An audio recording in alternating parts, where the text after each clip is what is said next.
Welcome to another episode of the DL. I am your host, Tyler Robertson, the CEO and founder of Diesel Laptops. And if you've been a long-time listener on this show, you know I like to mix things up all the time. I love talking about entrepreneurship. I love talking about truck repair. I love talking about transportation and trucking and all these things. And today we're going to combine a couple of those together in a way you probably didn't see coming. So it's a little bit of an unusual subject that doesn't get a lot of talk, but as you have known and listened in the radio and the media and the news and probably with your own eyes, trucking is a very important part of this country. You witnessed it when COVID happened and everything shut down, but trucking, you see it today with all the logjam of everything happening in the supply chain. And who's at the end of all that? Well, those drivers behind the seats. And they are moving product from point A to B as quickly as possible. And sometimes that means they run into problems. And we have a company here today that's going to talk about how they're solving some of those problems. So with that said, I'd like to introduce the Road Relief System team. I have today with me Antwan and Tom Parker. So gentlemen, welcome to the DL. Hi. Thank you. Thanks for having us. So let's just start out first. What is the problem that your company is out there to solve? It's an everyday problem, Tyler. It's an ongoing situation that has been around since mankind. Nobody's really addressed it, and all the government knows to do is to slap you on your hands and try to fine you to stop you from doing it. Yeah. Can you go a little more details, I guess, what that problem is for the audience? Yeah, sure. Urinating. It's a everyday common for everyday people, male and female. It just so happens we've only been able to tackle one half of that aspect, and that's the male portion of it. But we're working on the other side. We haven't forgot about the ladies. It's just a matter of it's just a matter of anatomy. That's all. Yeah. So I think people don't understand. I mean, people that are driving over the road trucks, they're literally sitting in those seats 6, 8, whatever the hours they can get by the government. And these guys get paid by the mile. And if you've ever traveled with your family in a car, you know how annoying it is when everyone's like, Dad, I got to go pee, or the wife needs a bathroom break, or whatever it is. And truckers don't want to stop because it's really a pain to have to stop and get into a truck plaza and do all these things, and you're losing money essentially doing it. And I come from the truck repair side, and I know quite often you'd find the Gatorade bottles, the milk jug bottles, just full, and people doing all kinds of crazy stuff, and they're just out there trying to make a living. But there's a lot of reasons not to do that. Besides the health reasons is obviously a big one. So how big of a problem is it out there? Are all truckers doing this, or are they not staying hydrated while they're driving? What goes on out there? Well, that's the problem is you cannot hydrate as much as you can, because if you hydrate, then you have to go the other end of it. So what we're trying to do is encourage more hydration so that you can relieve it. And also as a disclaimer, Tyler, I do not recommend using this while operating the vehicle. There's more safe places to pull over than there are even public restrooms on the side of the road. Not only that, but with the health concerns of COVID, I wouldn't be caught dead in a public restroom. I have developed this product, and I tested everything in my own personal vehicle. I run a plumbing business. With that plumbing business, the last thing I want to do is have to hop into my vehicle to go somewhere, or God forbid that I have to ask my customer. I mean, especially with COVID, I could barely get in the house to do what I've got to do without, making them feel at risk with COVID. So COVID has really brought a lot of public health interest to the public. It's at the forefront of everybody's thoughts. Everything that your mother and father told us about the public restrooms is true. And so I'm more of a futuristic type person. When someday we get off of the ground in our pods and we're traveling in our pods, there's no way in the world that you're going to pull down, hit your GPS and go down to the earth and find a place to use a facility. It's going to have to be in the sky car. Yeah. So, you're not an engineer. I don't, what's your background? Like, where did the idea come from? How did this even start? Because I think that's important. A lot of people are like, how did you start Diesel Laptops? How did you start Road Relief System? Where did it come from? Well, yeah, I'm a master plumber. I've been doing the plumbing business for over 35 years. So I understand my end of it, and it's an everyday thing. It's just like drivers. People need plumbers, people need drivers. It's a necessity. And so I was driving, and I heard on the radio a news report about the urine bombs. Okay, and so I started doing some research on it, started looking into it, and I'm like, well, I'll bet I could come up with something as a plumber that's clean, sanitary, easy to use, portable, accessible, all the things that make plumbing, a necessity. You have to have that developed into your product. So that's what I try to do, is try to take it from my point of view, because I'm a user just like everybody else is. I just wanted to make sure, for example, we have a bracket so that on the event of rough roads, or God forbid, in the event of a turnover, we don't want our system all over the cab of the vehicles. And we suggest that you put it in the sleeper, somewhere either behind the driver's seat or underneath the bunk. It's out of the way. It's portable and it's convenient. So how did it go making the first prototype, right? Because obviously, I know we're going to show it on camera here a little bit for those watching the YouTube portion, the finished product. But how'd you design the first prototypes? That's always the question people have. Like, how'd you do it? Yeah, the first prototype is always very crude. It's more of a visual. I took a 2.5-gallon gas can and modified it. I mean, I grew up in the 70s, and you're a diesel mechanic. We all had our cars, and if you didn't have something, you modified it, or you did what you wanted to do to make it.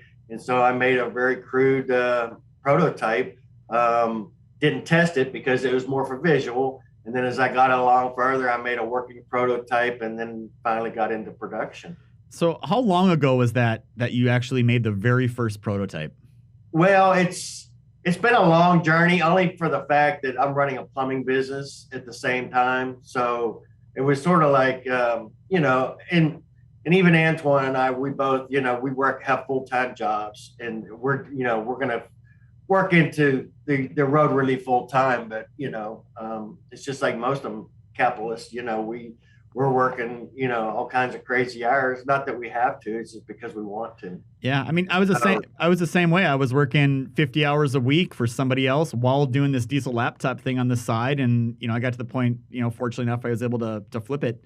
So, Antwan, how did you get involved in this whole thing? Well, me and Tom, we met on a project, and he kind of pitched the idea to me, stating, hey, he has a product out there to help professional drivers. And I'm into, the starting and growing stage of product development. And so I wanted to come on to help him develop this product. And so I'm here now, from what Tom had to where we stand now as the prototype. Yeah. No, Antwan definitely helped me a lot. Yeah, it's the entrepreneurial starting a company, and especially you have a brand new product, and that's always the challenge now, right? Like you made a new product. Now you have to do two more things, right? And people always think it's build it and they will come, but it's not really. It's now you got to build it. Now you have to market it. And now you have to figure out how we're going to sell this thing. Is it distribution? Is it direct to users? So if we kind of talk about those two things, like how do people buy it now? Is it only available on your website, which I see as roadreliefsystem.com? Or do you have third parties? How are you doing the sales end of this thing? Well, that's what we're working on right now. We're working on ramping up production. And so right now we sell it on the Road Relief website. We also sell it on another website called Bio Relief. They're out of Florida. And then we're also talking to some other folks. We've also talked to some distributors for Travel America Pilot and Truck Stop, because the one part that makes the product clean is a disposable part. Once you buy the system is complete. All you have to do is continue purchasing a disposable part that you keep, you use over and over again. And then the system will just take care of itself. Yeah. Is there other applications you see for this as well, right? Because I know you're targeting professional truck drivers, but I got to imagine there's other situations where this takes into effect. Yeah, we produced a video. It's called the Why video, which explains a lot of the other markets. I mean, the one guy who's really excited about the product, he has a tailgate magazine, and I went tailgating, and my first experience tailgating. Luckily, we went with a friend of ours that had an RV, and it was funny how everybody was coming up to him and offering him beer and stuff like that. And then after they'd offer him a beer or something like that, they'd ask to use his restroom. Or a lot of times too, the porta johns. You know, that's our one of our competitors is the porta john. But plumbing is so antiquated. Nothing really has changed in the plumbing industry for over 100, 200 years. I mean, ever since the porta john. So that's what we're trying to do. We're trying to bring plumbing into the 21st century. And so with our product, you know, it's a personalized, and that's why I use the word personalized mobile sanitary urinals, because it pretty much goes everywhere you go, and pretty much everywhere you go, your car is with you. So it's designed for confined spaces. So a wide variety of applications. Everywhere there is transportation, as far as mass transportation, like buses and planes, and there's always a facility there. But when you get into personal and private transportation, like small boats, small aircraft, your car, nobody has come to this conclusion that this is something that we need to have available everywhere you go. Yeah. And, you know, I think the interesting thing here is what you just said too, on the fact that, you know, that technology hasn't changed a lot in a lot of years. Right. And yes. You obviously looked at it from a different way. And I was just on a podcast with somebody else the other day, and they're like, hey, what's your superpower? I'm like, you know, if it's anything, I think of things a little bit differently than other people do. And it's amazing how technology all of a sudden finds its way into a particular place. So the story I was using was my dad's in the concrete business. They used to manufacture concrete blocks up in northern Minnesota.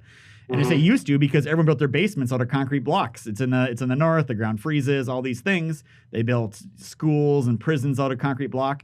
Walmarts and big box stores used to be built out of block.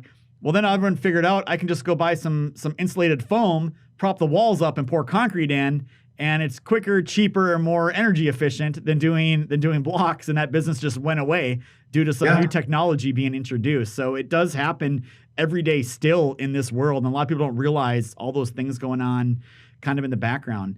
But I'll tell you what, again, for the people on the video portion, I'd love for you to be able to show the product. And if you can do your best to explain it to the people listening on what you have there, I think it'd be kind of an interesting thing. Okay. Yeah. Now this is all put together right here, but this is a valve that I developed also too. And the way I developed that valve is so that you can use it one-hand operation, because as a plumber, you know, most valves that we use, it has to be affixed to a pipe. So here it's ergonomic, and it's designed almost like the pistol. It has the same grip, same angle as a pistol grip. And then we have a heavy duty hose, which once you mount the system, you can cut it to whatever length. And then this is a mounting bracket. And the reason for the mounting bracket is so you don't want this dangling on the floor, because you want to try to keep the tip of this thing as clean as possible, because this is part of the system. But the beauty of the system is it's sealed all the way from point of use, which is your private, and all the way to the containment system. And so what you do is you connect and disconnect at this point right here. And it's a bar fitting, so it's relatively easy. And then the hose goes into a container. And then the container, on the container, the cap is large so that you can quickly, easily dispose of the product. But the cap, this is where all the plumbing comes in. As you can see, I got a ball float in that cap so that you cannot overfill the container. And then also too, I've got a tethered cap so that when you empty the contents of this, you put the tethered cap on that way if you accidentally drop it. And then this here is a check valve on the vent, so that way when you introduce fluids into the container, only air it's in the container will be admitted only during the entry of fluids. So that way, and we also have a deodorizer that goes in there. And then of course, this is the nice stainless steel container. And so that way you can pull it out, and it's got spring tension on the container. And then it has screw holes in the bracket so that you can secure it. I know there's a no drill policy for a lot of these truck drivers, which I understand. But if you have the ability to be able to secure it. It comes without the bracket. So if you put it behind your seat, you may want to take like a duffel bag or something and secure it that way, or you can buy the bracket separately. But the real beauty of the product is what comes in this bag here. This is what we call a manhood. You wear this thing, and so it's similar to product that most men have used in their youth. And then also too, we put in a couple of hand wipes, so that way when you connect and disconnect from the system, you take the hand wipe where the connection point is, so that way if there's any solution left, you'll catch it with the sanitizer, and then one to wash your hands after you're done. And then this is the beauty of the product is people ask what's different about this product. Our product flushes. Okay, I have an eco-friendly solution in here. It's all an environmentally safe solution, and what that does, it creates a barrier between your next usage and whatever it may be in the system here. So it creates a barrier, and that barrier is what keeps you from coming in contact with your previous solution. So that's the sanitary part of the plumbing, is the fact that it flushes and creates a barrier between each use, so that you cannot. And so, in that respect, I would not, because it is a personalized. You could use a tandem driving team, could use the same device. Yeah. No, I mean, hey, I never thought I'd be doing a podcast about urination, but it is a big problem. I've seen it plenty of times, and I think anyone that's in the trucking and transportation space has seen it in one way or the other, whether they wanted to or not. And it's again, it sounds like you created a great thing. It looks like that's spill proof then, so if it knocks over the way you described that, it's not gonna get all over the place. It's sanitary. It seems like a great product that you've put together to solve a problem. So now the question is how do you go educate a market on, hey, I have a solution to a problem you may not know? Like, how do you go about doing that? Because that's got to be a pretty monumental lift, I would imagine. Yeah, it's all about brand recognition once people understand how it works. But, we looked on Amazon, and a lot of our competitors on Amazon, their biggest problem is it leaks. It's flimsy and it breaks, and so that's what I've tried to do with the whole process, is create a sealed system. Because I talked to a driving instructor one time, and she was talking about how she was with a student, and she was going to jump up there and show the student this technique or this thing. And when she jumped up and looked at the seat, there were stains all over the seat. She said, well, I'll go sit in the passenger seat. You sit here, and then I'll explain it to you what I was about to show you, because the seat was stained. And so that's the whole thing of it is we're trying to clean up a very situation that most people, it's all they can think about is, hey, I've got a problem here. How do I solve this problem? So everything on the market is no different than a funnel. And if somebody wanted to make their own, they would have to use a funnel. And that's pretty much where we're on to. So, what I see here is, as you showed the product on the video, and this is kind of for the audio listeners, very, very nice. You have the stainless steel thing in the jug, and the all the tubing and everything, and everything's sanitized and all that. I got to imagine, a lot of times when you come down to like the product level, especially like on Amazon, everyone's just trying to sell something for $1 cheaper than the other guy. Yeah. And without economies of scale, you have a higher cost of goods because you can't buy in the quantities, you can't get the manufacturing volume up. How's that side of the equation going? Because I can imagine today, especially with supply chain, it's got to be a little bit of a challenge over there. Well, actually, we're making everything here in the U.S. I'm making 5 parts that I'm making with the 3D printer right now to keep up with the demand, and so that's why I have costs for injection molding for those 5 parts. But another part about the product, like you said, teaching the consumer is probably the biggest thing. But also, too, there's a sizing that's involved in this. We want to make sure that the manhood fits comfortably.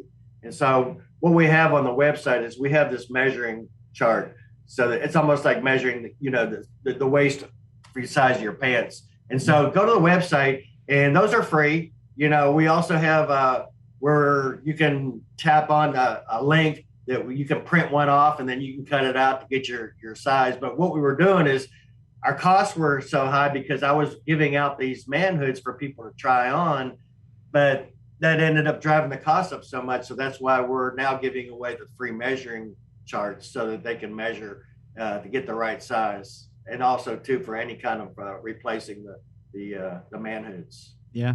Have you guys tried approaching any of the big freight companies that have the 1,000, 5,000 drivers, or is that not are you kind of not at that level yet? Yeah, that's the beauty of Dallas. Statistically, I've lived in Dallas for 35 years. Dallas-Fort Worth is the world's largest import-export city without a major waterway. And so all the major trucking companies are located here in Dallas. And people ask me, well, what about Amazon even too? And I said, well, I would like to have my product in their trucks. I would like to have them as a customer first before I start selling product on Amazon. And so it's a step-by-step process. Right now we're a startup company. And so, we reach out, and that's how we met you, just reaching out and talking to people and like you said, getting your name out there. And once you get your brand recognition out there, then things go from there. Hey, guerrilla marketing, that's how we built everything here at Diesel Laptops. So any chance I get to talk to people that are entrepreneurs, especially in the trucking, transportation space, I love having conversations like this, because I think a lot of people, again, you're solving a problem, and it's just the journey of all the things you're learning as you go through this process. And I think a lot of people out there think they're the only ones going through it, or they're the only ones with that problem. It's all of us. We're all trying to figure out how to grow our brand, grow our name, sell more, get distribution, make a better product, get costs down. It's all the same, just in different aspects of what everyone has going on. So what I enjoyed most was whenever we were doing our market research, I would walk up and down the fuel line where the drivers are filling up, and I would talk to them at the fuel line. And I pass out. We had the website developed. I pass out my card, but they gave us a lot of feedback, and that's what I enjoyed most, was talking to drivers. Matter of fact, one driver left a comment on our webpage and said, "Boy, this would be nice on a cold winter's night, in my cab, where I wouldn't have to get out and go walk into the truck stop, just to go to the bathroom in the middle of the night while I'm sleeping." Yeah. So there's a lot of usage. But it's designed to go in the sleeper portion of the vehicle. I'm sorry. Go ahead, Antwan. And also the feedback helps us develop the product. The more feedback we get, the better we can, revise the product to better fit the professional drivers. Man, I always tell people I miss the days when it was just me and my dining room table. Some of those days I miss, but some I don't. But the part I missed was being able to talk to every customer. I did every sales call, every tech support call. You got to hear, like, hey, what doesn't work? What do you like? What do you not like? And I was able to adapt and move and be pretty agile. Now that we got 200 employees, I get net promoter scores and Survey Monkey stuff coming back at me, right? So it's a different thing.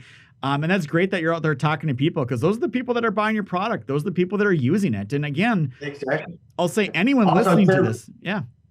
Well, also too, now that COVID's over, we're going to be hitting 4 major truck shows hopefully next year. I know the Mid-America is the first one. Then we have one in Dallas. I don't know that I'll go to Vegas, but we're going to go to the truck stops and start talking to some folks at the trade shows. Well, Diesel Laptops will definitely be at the Mid-America Truck Show. We do that one every time they have it. Love to meet you in person and say hi, and I'll try to find your booth and shake your guys' hand and everything. So at the end of the day, I'm a huge cheerleader for people that are trying to better this world, and that's definitely what you guys are doing with your product. You guys are on a mission. I'm loving how things are going. Tom or Antwan, if people want to get a hold of you or find your website, what's the best way? Throw some contact information here. So you can reach out to us on our website at www.roadrelief.com. System.com. And also we have an Instagram account. And you also can reach us by phone, my personal cell phone or Tom's cell phone. My personal cell phone is 469-515-1561. And Tom contact, he will provide it as well. It's 214-912-8376, and I'm running a plumbing business off of that number, so leave a message and I'll get back with you. And then one other thing, Tyler, this is our kind of catchy slogan. Just remember, Road Relief is designed to go wherever you go whenever you go for as long as you go. You know, I love that, guys. It sounds like you guys are well on your way. You're figuring this thing out. It sounds like you guys are passionate about it. And again, you're solving a problem. So best of luck to both you guys. And I really appreciate you coming on the show and all that. And I'm sure, you know, some people hopefully get your name out there a little bit. So, you know, as we end every episode, I'm going to say it's not just diagnostics, it's diagnostics done right. And you got to take care of the truckers. They got issues. They need help. There's a lot of problems they have out there. Obviously, Road Relief Systems, one of those companies that has a solution to help do those things. And if you're watching this video on YouTube, I also want to say this. We really appreciate it. If you can hit like, subscribe, comment, all those things help us. If you're on Apple Podcasts or you're on SoundCloud or one of those other places that podcasts are played, again, like, comment, subscribe, all that stuff really helps us. It really helps our metrics. We much appreciate it. We'll sign off for now. Look up the Road Relief System guys. Find them at a trade show near you. Check out their website, and we'll catch you next time.